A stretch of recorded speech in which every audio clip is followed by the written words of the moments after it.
What's up mga bro? Ito yung mga wireless dito sa GMA.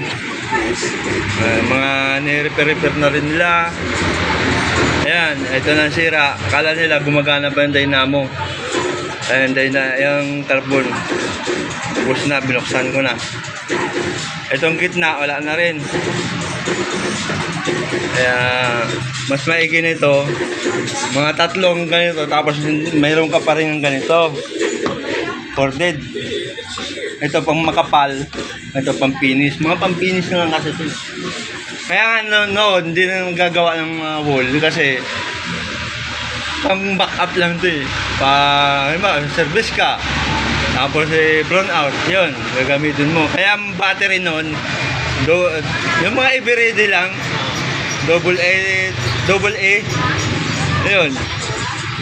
Tapos nung gumawa yung China ng mga ganito, gumawa na rin yung wall. Kaso nga lang, mas mahal. So yung mga repair nila, tinanggalan ng board.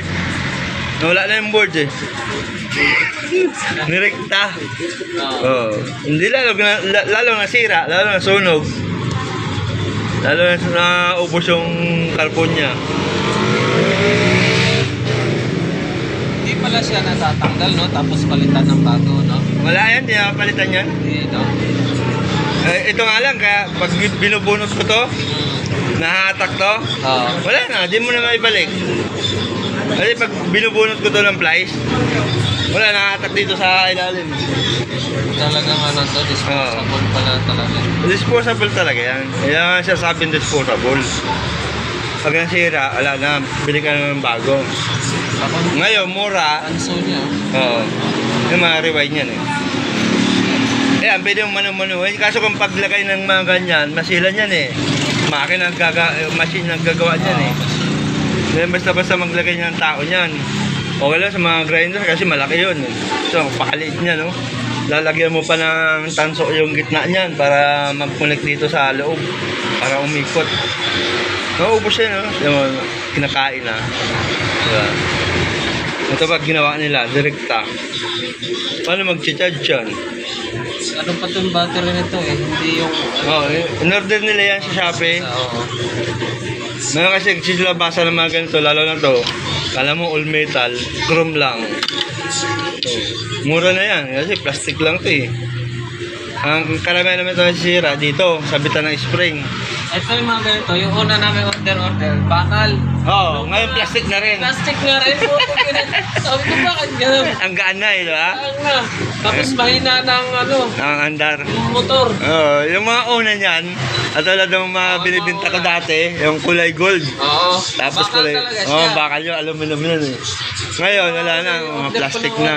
Yung ganito, plastic na. Ito pa. Wala na rin daw ito eh. Ayun, dynamo na rin ito. Sabi ko, pina-order ko si Paring Arnold, kaso nga lang, pumalya yung dynamong na-order. Medyo maiksi pala yung titi. Ito ba, makikita mo ito pre. Itong dynamo na ito. Mahaba siya, kaso nga lang, yung kanya iniikutan niya, maiksi.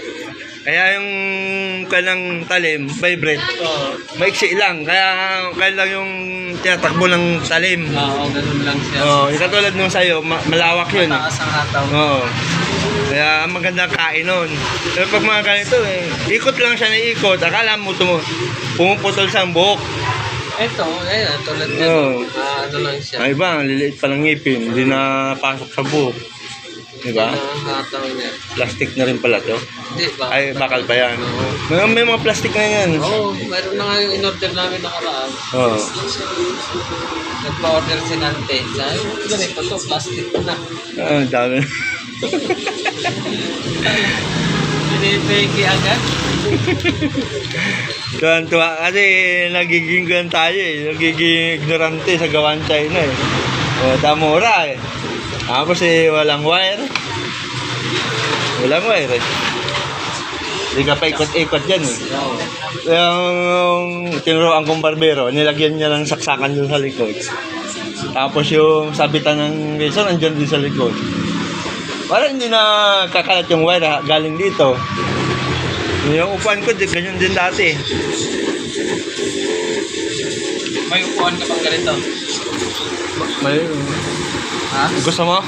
Hindi, kung nagkukutik ka pa. Wala na. Saka na ako magkukan. Lilipat kami ng bahay.